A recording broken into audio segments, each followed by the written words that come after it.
And let's get started. The first one is personal development.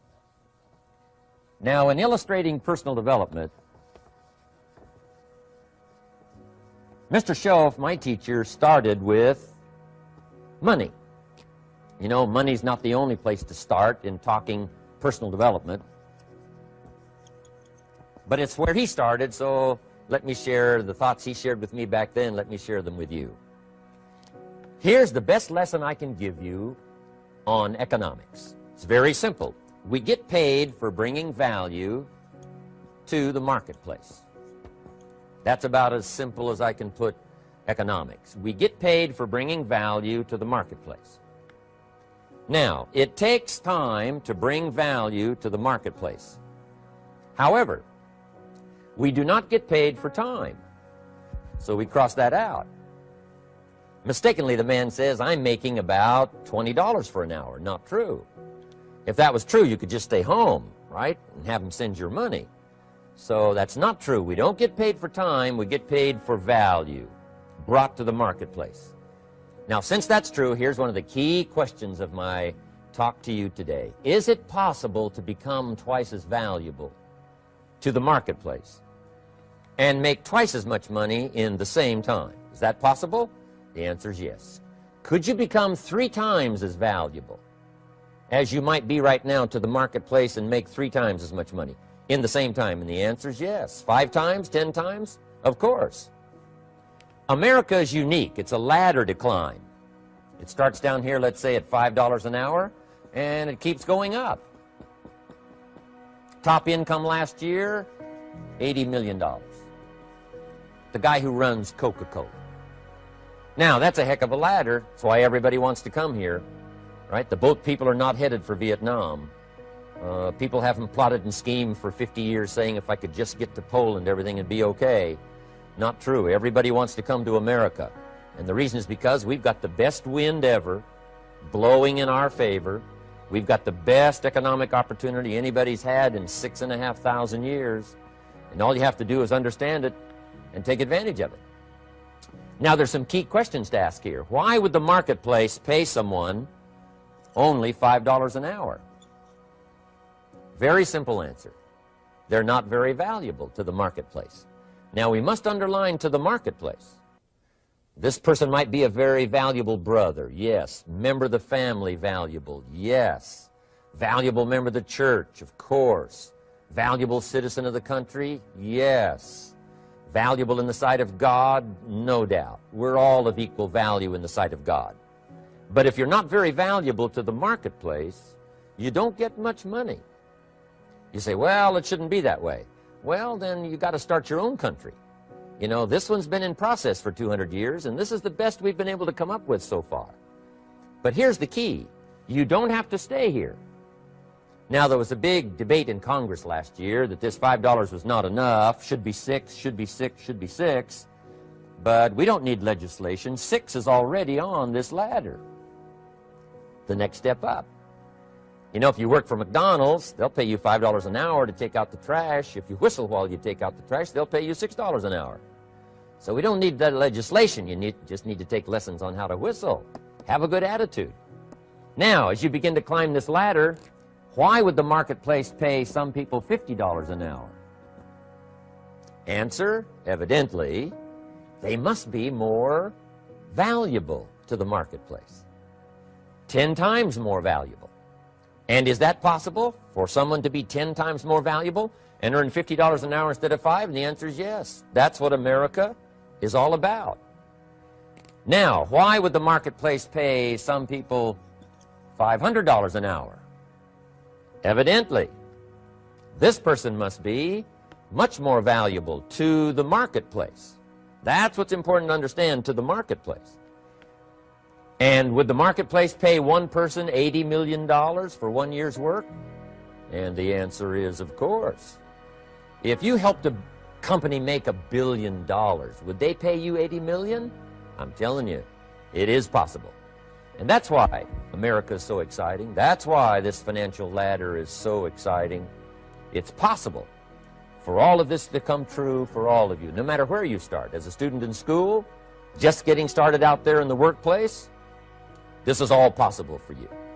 Now, Mr. Schoaf gave me the clue on how to climb this ladder as high as I wanted to climb.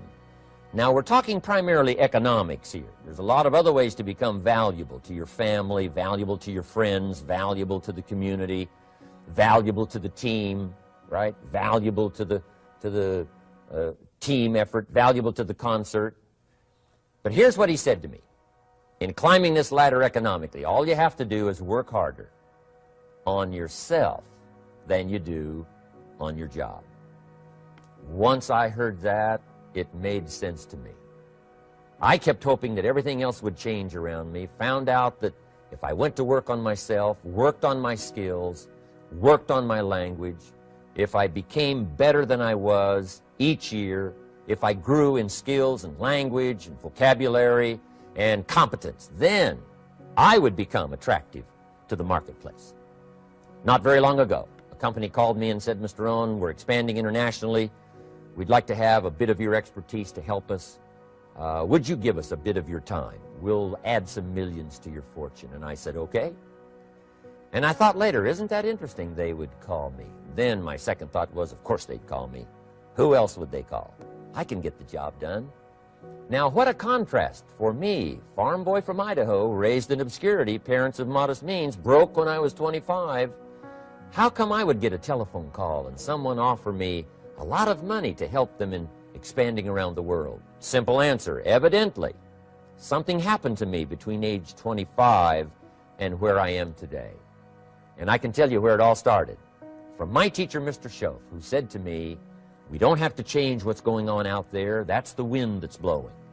All we have to do is change what's going on in here. And now there's several ways to do that on personal development. And let me give you those ways. Here's the first one. We must learn from personal experience. Pretty simple. Learn from what happens to you. Take a look back over the last few months. Did you make some mistakes? How could you correct those for the future? Take a look back over the last year. Have you done it right or done it wrong? Let's correct it for the next year. Learn from your personal experience. Mr. Schoaf asked me when I first met him, he said, Mr. Rohn, how are you doing? You've been out there now 6 years. And I said, I'm not doing very well. He said, I suggest you not do that anymore. What a simple, swift analysis to my situation. He said, if you keep doing it, the next 6 years will be like the last 6. You don't want that to happen. Let's make the changes. So learn from your personal experience. Now, here's number 2, why I came to share this video experience with you today. And that, I call it OPE, other people's experiences. That's me, other people. That's your teacher, other people. That's your friends and colleagues, other people. The people you meet that can pass along to you their experiences, what's happened to them, the mistakes they made, how they corrected them, how they changed their health and changed their bank account and changed their income and changed their future. That's it, other people. Now, there's 2 kinds of people to learn from. One is failures. It's too bad failures don't give seminars, right? That would be valuable. Bring your notebook, have them tell you how they lost it all and threw it all away, threw their health away and threw their friendships away and things didn't work out well. That would be valuable. But now then we must also learn from positive, people that have done well. They've got the health, and so we ask them, how did you become so healthy? They've got the skills, so we ask them, how did you become this skillful? They've got the income, so we ask them, how did you get here in such a short period of time? So now here's what's important in personal development. In learning from other people, we learn, number 1, by observation. We learn what we see. We watch people that are successful in what they do. In sports, we watch their disciplines. In business, we watch their disciplines. By observation, what we can see. The reason I created this video was something that you could see someone's experiences translated for you. Second, we learn by what we hear. I've got some of my lectures on cassette tapes, so you know you can take them with you wherever you go and learn by listening. Turn your car into a mobile classroom and listen. And then listen to the sermon on Sunday morning. Listen to the lectures. Listen to the teacher. Listen to someone who's got something good to say. And then number 3 is vitally important on personal development, and that is read all the books you can possibly read in your lifetime. Mr. Schoaf got me started on my library. I've got one of the better libraries. Haven't read everything in it, but I feel smarter just walking in it. My library. At least I was smart enough to buy it. Now I got to be smart enough to read it. And then, of course, I got to be smart enough to decide what's valuable and then do it. But this one is very important. Become a good reader. Some books that helped change my life. Mr. Schoaf recommended, of course, the Bible. And my parents made sure I was a pretty good scholar by the time I was 18. That's been so beneficial for me, drawing from those illustrations, reading about those stories, people who made it and people who didn't make it, and what the difference was. And then other books that helped to really change my life. One called Think and Grow Rich by Napoleon Hill. And then a book that helped me become financially independent by the time I was 31. And that book is called The Richest Man in Babylon by George Clason. And I'm going to share a little bit of that book with you when I get to financial independence today, our 3rd subject. But I started reading the books, attending the classes, making sure that I got in front of people that had something good to say. And then I started keeping a journal. One of the major things my teacher taught me was to keep a journal.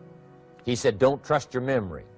If you hear something good, just make a little note and write it down.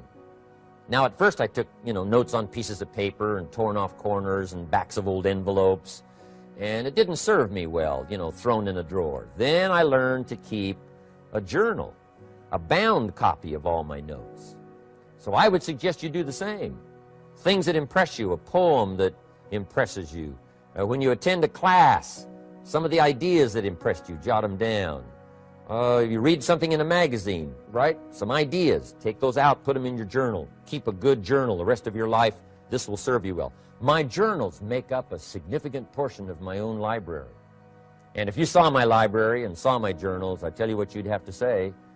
This is the library, and these are the journals of a very serious student. No wonder Mr. Rohn is invited to lecture and speak on his experiences around the world. So I want the same thing to happen to you. Value captured that you can resort to later, go back over it and review it, and let it become valuable to you. So that's my first subject, personal development. Work harder on yourself than you do on your job. Develop the skills. Learn the lessons. Take the classes. Absorb all that is being taught to you these days. And then later on, of course, you can sort it out, what's valuable to you and how to refine it for your business and for your life and for your future. But the main thing is to get it and start this process of personal change, personal development. And let me say it one more time. If you will change, everything will change for you. You'll never be the same. You'll keep growing. As you look back on a few months, look back on a few years, you won't believe the progress you can make. Economically, your relationship with your family, your friends, and whether you're in sports or economics or whatever, I'm telling you, that whole process of committing yourself for personal change, personal value, can really make your life unique and worthwhile. Now let's cover the second subject, on setting goals. Mr. Schoaf gave me some tips on setting goals that changed my life forever. And I want to share those with you.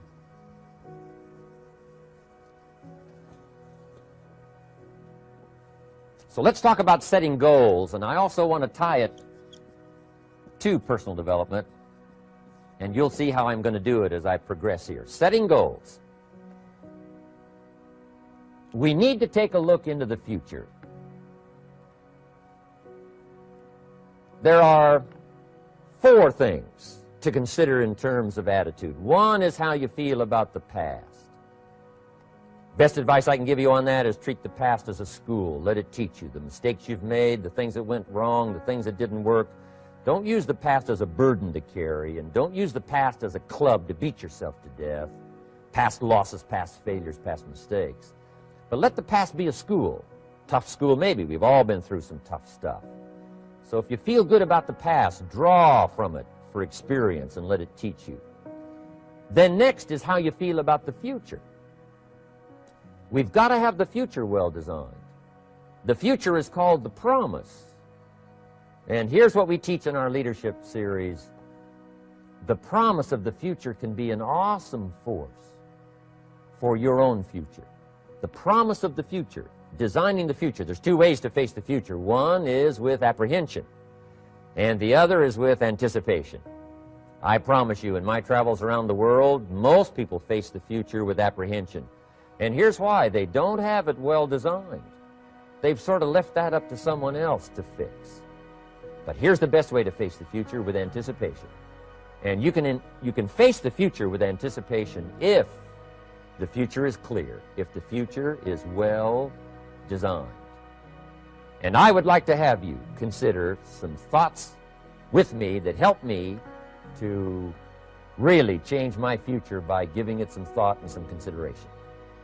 And here it is. In setting goals, it's very simple. Number one, decide what you want.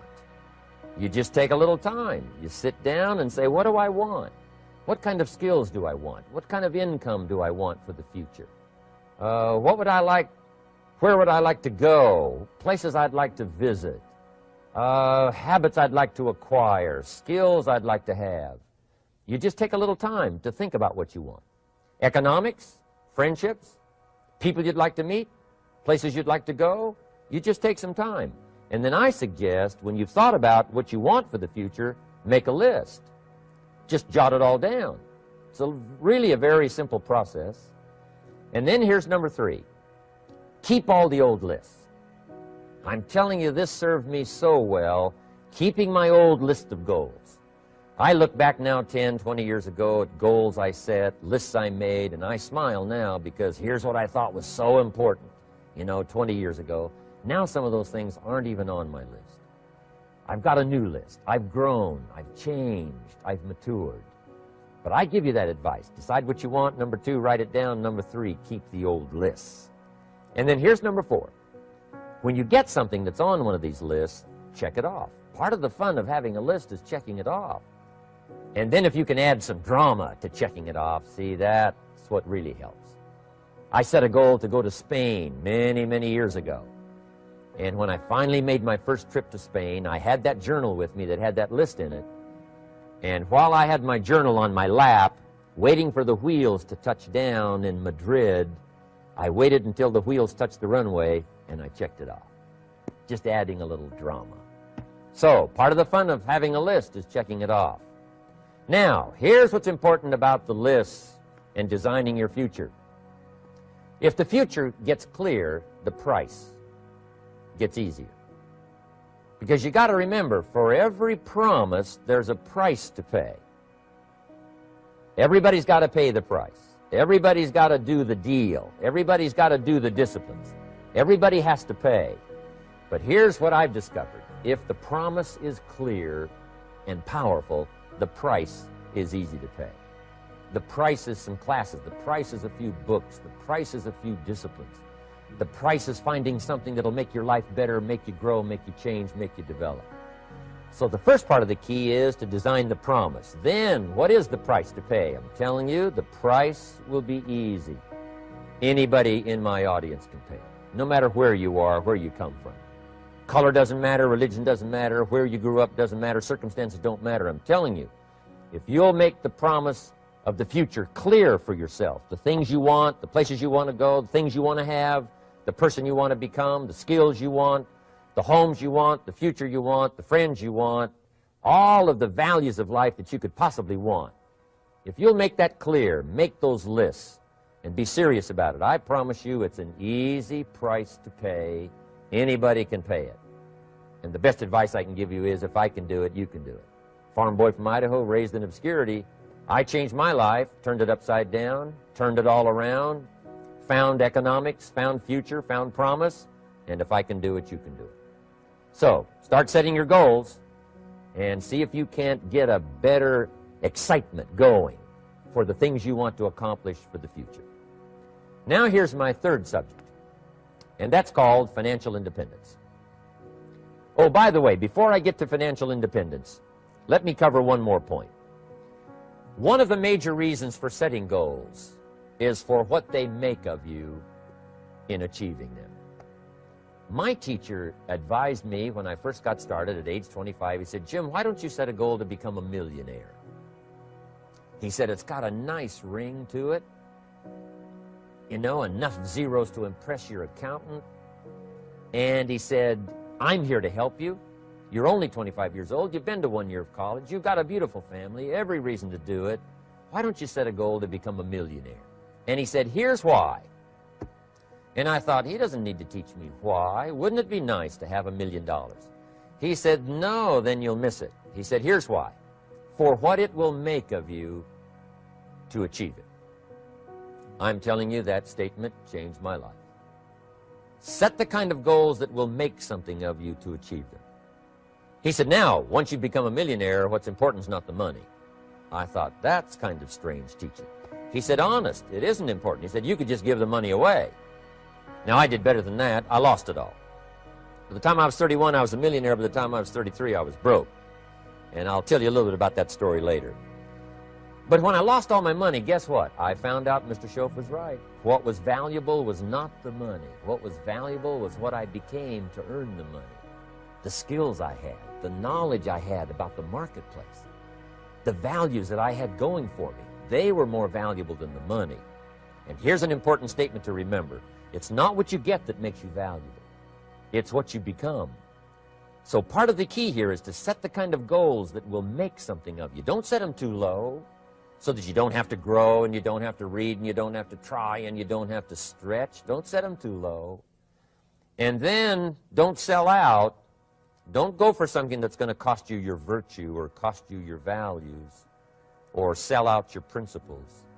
There's a good middle road here to follow. Goals that will inspire, goals that will help you grow, change, develop, and become better than you are. Okay. Now let's talk about financial independence.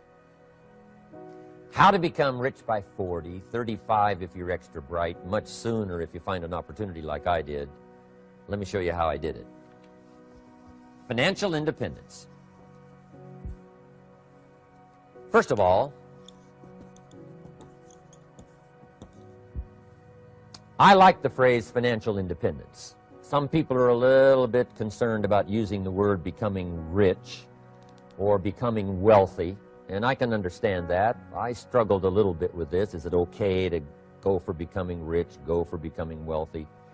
And maybe that's a bit too strong a word or strong a term. So here's what I've come up with that I think is comfortable for me, and that is how to become financially independent. I think it's every person's heritage here, especially in America, to become financially independent. Now, let me give you my definition of financial independence. Financial independence is the ability to live from the income of your own personal resources. Financial independence. Now it depends on how you want to live. If you need $2,000, $3,000 a month, if you need $4,000 or $5,000 a month, if you need $10,000 a month, some people may need, you know, $100,000 a month. But whatever you would need to live, and you could earn that living from the income of your own personal resources, that's what I call financial freedom, financial independence. And let me show you how to acquire it. If you start at age 15, between ages 15 and 35 is 20 years. And in my personal opinion, based on my own studies and my own experience, 20 years, in my opinion, is enough time to become financially independent. If you're not, you don't live in the wrong country. Probably what's happened is you have the wrong plan. And it's easy to be a nice person with the wrong plan. I found that when I was 25 years old. I was broke at age 25, and I was a nice guy. You would have liked me. But I'm telling you, my plans up until then, especially my financial plan, left me broke. I totally changed it the next 6 years, and I became financially independent. So I know what I'm talking about. It is possible in a reasonable amount of time, 15 to 35, whatever, 20 years time, enough time. You can do it in a much shorter period of time, like I did if you want to. But this is a reasonable enough time. But here's number one. First of all, you got to have the right philosophy. Philosophy is our ability to gather knowledge and sort through it and decide what's valuable. To develop a philosophy about life, a philosophy about our health, a philosophy about our family relationships, a philosophy about economics. And if you develop the right philosophy, that's what helps to set this sail so that in 6 years it takes you where you want to go, instead of winding up like I did that first 6 years of my economics, broke, no money, empty bank account. The right philosophy. Now let me give you a couple of philosophies to consider. Here's the first one. It's called the philosophy of the poor. And here it is. Poor people usually spend their money and invest what's left. That's the philosophy of the poor. Now here's the philosophy of the rich. Rich people invest their money and spend what's left. And here's the startling answer. It really doesn't matter what the amount is. What's most important is not the amount. What's really important is the philosophy. So I would ask you to adopt this philosophy of spending after you have invested. Invest first, then spend. And I've got a little formula that I'm going to share with you. Now, what should a child do with $1? I mean, there's a lot of debate going on, I'm sure, across the country on what a child should do with $1. Here's one opinion. It's only a child and it's only $1. What difference does it make? Well, in my opinion, it makes all the difference in the world. A person's economic future starts with a child with $1. Somebody says, oh, no, you're only young once. Let him spend it all. Well, when would you hope that would stop? Somebody says, well, wait till he's 50 and broke like me, and then he'll learn. Well, no, we don't want to wait that long. If I would have known earlier than age 25, I would have changed. In high school, if they would have had classes called Wealth 1, Wealth 2, I'd have taken both classes. I would not have waited until age 25. So, the earlier the better. So, what should a child do with $1? Here's the simple premise to begin with. Don't spend it all. And if a child wants to spend the whole $1, you got to say, hey, don't spend it all. Don't spend it all. They'll say, why not? It's my $1. I earned it. You say, I know you earned it, but don't spend it all. They'll still say, why not? Say, let me show you why not. So you put them in your car, take them to the other side of town, and show them where people live that spend the whole $1. Just drive them around. Kids learn best by visual. Just drive around and say, would you like to live here? Kid says, no. Would you like to live like these people live? Kid says, no, no. Then you can't spend the whole $1. So, kids will get the message. So, take them to the other side of town, show them around, unless you already live there, and then just show them around. Anyway, don't spend the whole $1. Now, let me give you my best view of what to do with $1. And I promise you, if you started at age 15, now if you're over 15, right, you've still got plenty of time. You still got 20 years. If you're 30, you've still got 20 years. I mean, you still got plenty of time to start what I'm about to share with you. What to do with $1. Here's my first bit of advice. Never spend more than 70 cents. Never spend more than 70 cents. Now, you got to pick some number, and the number you pick is going to be determined by your philosophy. It's going to be determined by what you've been taught or your experience teaching yourself. When I first met my teacher, Mr. Schoaf, I was at about 110% of each dollar. I'm down at budget finance, hawking my furniture and my car one more time. And then I learned a whole better formula for financial independence. Number one, don't spend more than 70 cents. Now, kids say to me, well, okay, what do I do with the other 30 cents? And here's what I teach them. 10 cents for charity. Charity or church, or helping people that can't help themselves. 10 cents to support worthy projects. Projects that you feel good about. 10 cents out of every $1. It's called being generous with part of what you've taken out of society. Now, in my opinion, nothing teaches us character better than generosity. No class, no teacher, no book teaches character better than generosity. And the best time to start is when the amounts are small. And I know if kids learn these lessons well, they'll give a dime out of $1, help people that can't help themselves, support worthy projects. Or if you belong to a church, they teach tithe, piece of. That's very important. Now, because when the amounts get larger, sometimes it's a little more difficult. Giving 100,000 out of $1 million, someone says, oh, if I had $1 million, I'd give 100,000. I'm not sure. That's a lot of money. So the time to start is when the amounts are small. 10 cents out of the dollar. Okay, next 10 cents I call active capital. Active capital means do something to make a profit. Active capital. Set aside a portion of your income. Wages are okay, but I'm telling you, wages will make you a living. Profits will make you a fortune. So set aside part of your income as capital, called active capital. Any kind of project you can possibly think of, you can possibly come up with. I'm going to write a new book, I think, for kids. I think the title is going to be, Of Course Kids Should Pay Taxes. It's kind of an interesting title. In California, kids do pay taxes. When a child walks into 7-Eleven, buys something that costs $1, the proprietor says, give me 7 more pennies. And the child says, hey, what's these 7 pennies for? And the proprietor says, that's the taxes. Kid says, well, hey, I'm only 8 years old. Proprietor says, congratulations, you're my youngest taxpayer. Give me the money. So in California, where I live, kids do pay taxes. Big question is, should they? And my book will answer that question. Of course, kids should pay taxes. Nothing is for free. If you want to ride your bicycle on the sidewalk instead of in the mud, you got to pay the 7 pennies. Nothing is free, so we all have to pay. So, 10 cents out of your living, out of the money you earn, set aside for capital. Capital to try your best to show a profit. And in my book, it's going to be all kinds of ways kids can make money, right? 2 bicycles, one to ride and one to rent. I mean, you know, it doesn't take long to figure out some enterprise that'll start making a profit. Then you must jot this down if you're taking notes. Profits are better than wages. 1, you can't usually start wages until you're about 16, 15, 16. But you can make a profit long before you're eligible to start earning wages. And then there's no limit to profits. And they can double and triple and quadruple. You know, there's no limit. It's incredible how fast profits can grow. So profits are better than wages. Wages make you a living. Profits make you a fortune. Now, the third 10 cents is vitally important. I call it passive capital. Capital you let somebody else use.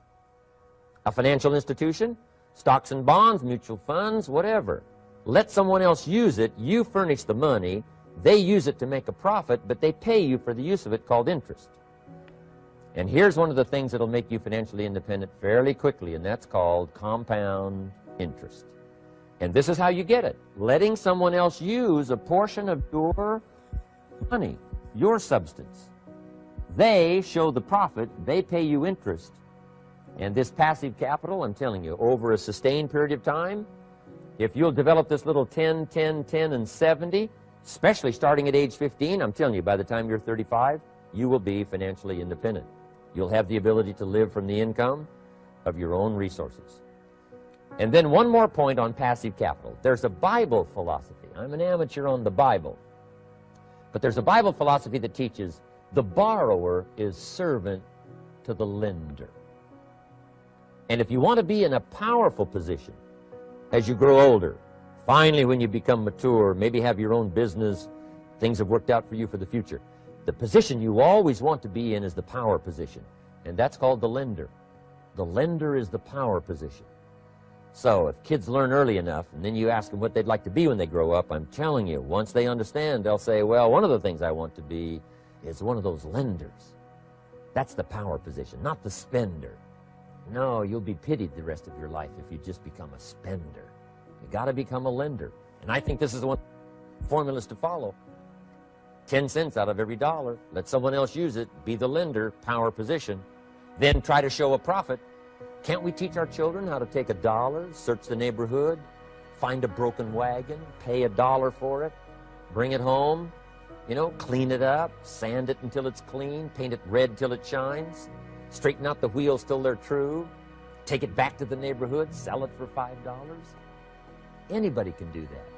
Now, does the child deserve $4 profit? And the answer is yes. Society now has a mended wagon. That's what America's all about. Finding something, touching it, making it better, making a profit, taking part of your resources, helping people who can't help themselves. Let someone else use it to make a profit. Some projects require more capital than one person has. Exciting.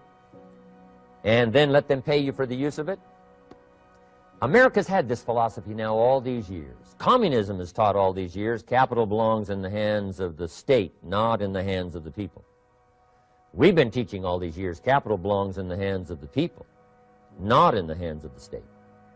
And we turned out to be right. Capital in the hands of the kids, capital in the hands of the people.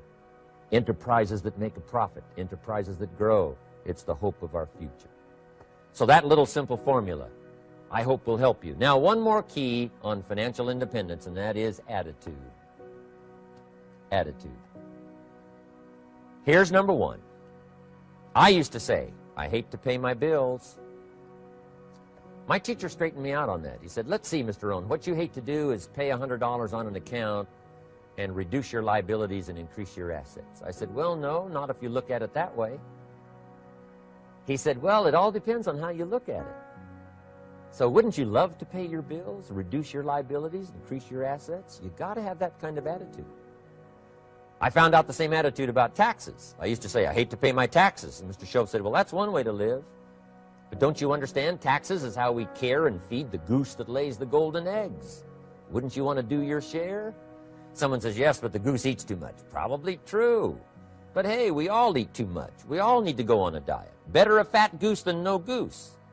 So I finally became a happy taxpayer. Now, I think taxes are too high, so I'm working to get taxes lowered for our economic future. But then whatever they turn out to be, I gladly pay and do my part, because that's what makes the whole system run, each of us doing our part. Now, I want these three subjects to be valuable for you. I want them to have meaning for you. I want you someday to be financially independent. I want you to have the personal development so that you feel good about yourself. If I had a chance to meet you someday, I'd like to have you show me the list of goals that you got started and say, Mr. Rohn, here's some I've already checked off. Here's the books I'm reading. Here's what's happened. I'm developing the skills. I'm better this year than I was last year. I've got more self-confidence. My skills are developing. That's what I want for you, and that's why I took the time to come and share in this video message with you. I do seminars all around the world, but this is one way that I can reach out and touch you in case you can't come to my seminars wherever I am. Maybe this video will reach you somewhere, and it'll have an impact on your life. And what I'd like to do is later hear about it, a letter, phone call, or to have a chance to meet you in person. And now I'd like to leave you with these 4 questions called Questions to Ponder. These questions were valuable for me, and I want to make them valuable for you. Here's the first one, why? We all ask why we should work this hard, why take that many classes, why go to school that many years, you know, why take the notes, why read the books, why work that hard, why put yourself through the push-ups and the disciplines, why? Good question, why? Best answer to why, I think, is the second question. Why not? Why not see how many books you can read, how many classes you can take, how many skills you can develop? Why not see how valuable you can become to the marketplace and to your friends and to your family? Why not see what you can make of yourself? Why not see how far you can go, how much you can see, how much you can earn, how much you can share? Why not? That's the heritage all of us have, in America especially, is to see what we can make out of our lives now that we've been given this extraordinary opportunity. Now, my third question I'd love to ask you in person. But since I can't do it in person, I want to ask it of all of you. But I want you to take it personally. And my third question is, why not you? Why not you with good self-esteem? Why not you starting to change and setting goals? Why not you starting to make progress toward financial independence? If I can do it, you can do it. I wished I had a lot more testimonials here today besides mine. A whole steady stream that would come by and tell you their story.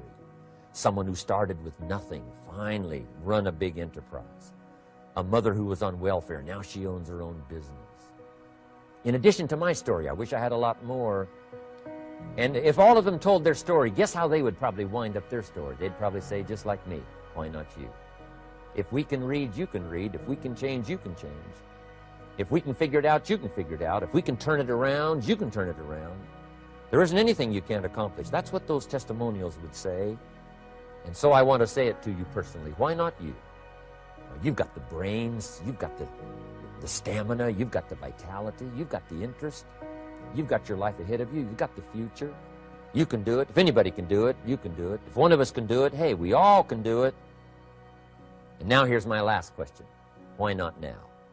This is a good time as the 20th century starts to wind down, a few more years as we get ready for century 21.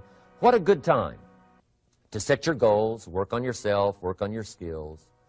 What a good time to get it together. What a good time to start this process. Personal development, growing, changing, developing, having a good plan for your money and for your life and for your future. Why not now? And I hope I have a chance to see you one of these days and share with you the experience, the reaction, the response you might have had from my message today. And until I get a chance to see you on this side of the world or the other side of the world, in some school or some seminar, or maybe I'll come and speak for a company that you work for someday. I hope I get a chance to meet you. Until then, I wish you the best. I want all that I've gotten to be yours and much, much more. God bless. Goodbye.